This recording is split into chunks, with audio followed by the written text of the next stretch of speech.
July 4, 1826. Exactly 50 years after the Declaration of Independence was signed, two old men were lying in their beds, dying, several hundred miles apart, one in Massachusetts, one in Virginia.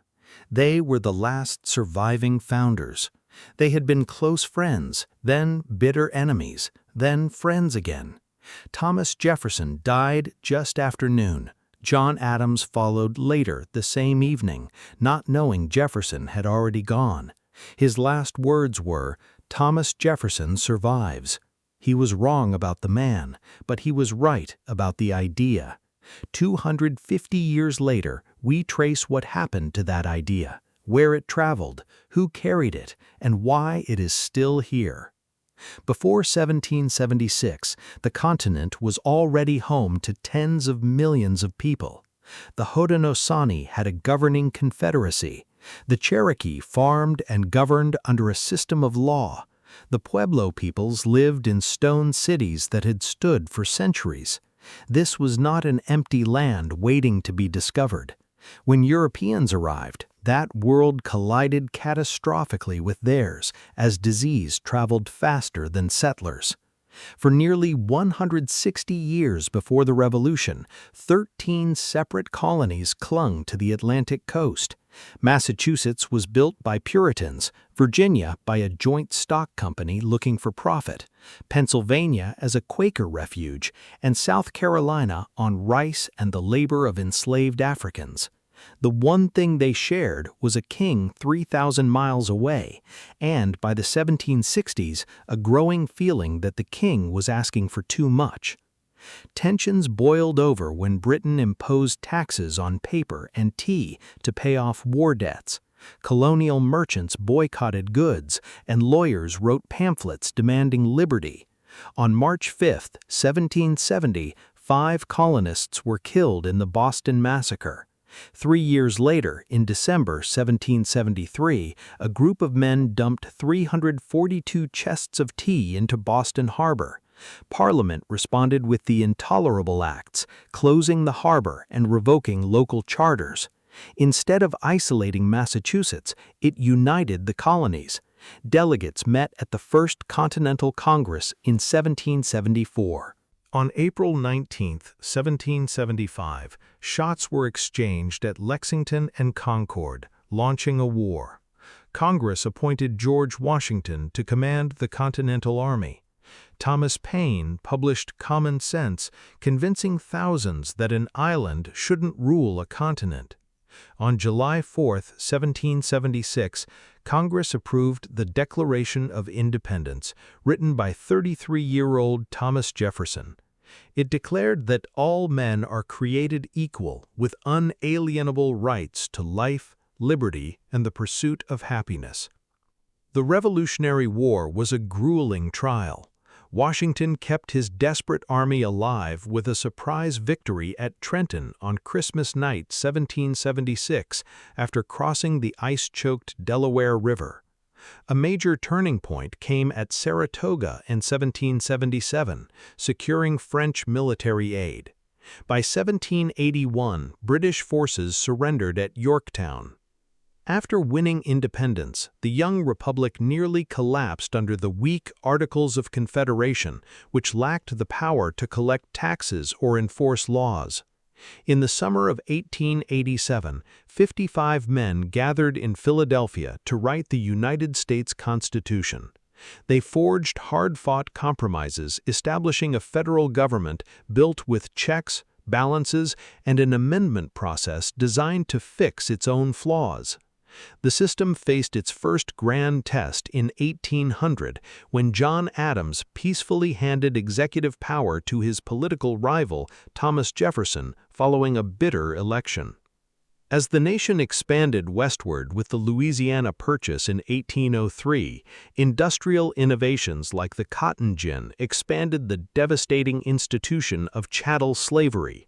Millions of enslaved human beings were bought and sold across the Deep South, tearing families apart. Native American nations faced catastrophic displacement, culminating in the Indian Removal Act of 1830 and the tragic Trail of Tears, where thousands of Cherokee perished during a forced march west. Resistance to human bondage grew fierce. Abolitionists like Frederick Douglass, William Lloyd Garrison, and Harriet Tubman built networks like the Underground Railroad to guide enslaved people toward freedom. Tensions reached a breaking point with guerrilla warfare in Bleeding, Kansas, and the 1857 Dred Scott decision. Following Abraham Lincoln's election in 1860, Southern states seceded, sparking the Civil War in April 1861. The war cost between 620,000 and 750,000 lives. In 1863, Lincoln issued the Emancipation Proclamation, transforming the war into a crusade for human liberation and enabling 180,000 black soldiers to join the Union military. General Robert E. Lee surrendered to Ulysses S. Grant at Appomattox in April 1865. Though Reconstruction brought constitutional amendments ending slavery, granting citizenship, and guaranteeing voting rights, Jim Crow laws and widespread racial terror deliberately suppressed those gains for decades. At the turn of the 20th century, rapid industrialization transformed America into an economic powerhouse driven by steel, oil, railroads, and millions of incoming immigrants. The nation expanded its global footprint through the Spanish-American War and entered World War I in 1917, tipping the scales toward Allied victory. The Roaring Twenties brought dramatic economic expansion, cultural breakthroughs in Harlem, and women's suffrage through the 19th Amendment in 1920.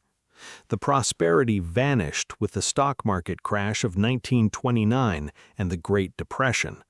Franklin Roosevelt's New Deal reshaped governance through economic safety nets and infrastructure projects. When Japan attacked Pearl Harbor on December 7, 1941, America mobilized 16 million citizens in uniform for World War II. Despite severe domestic contradictions, including the forced internment of 120,000 Japanese Americans, Allied forces secured victory in 1945. In the post-war era, the civil rights movement shattered legal segregation. Through bus boycotts, lunch counter sit-ins, freedom rides, and the 1963 March on Washington, activists demanded full legal equality. President Lyndon G. Johnson signed the landmark Civil Rights Act of 1964 and the Voting Rights Act of 1965.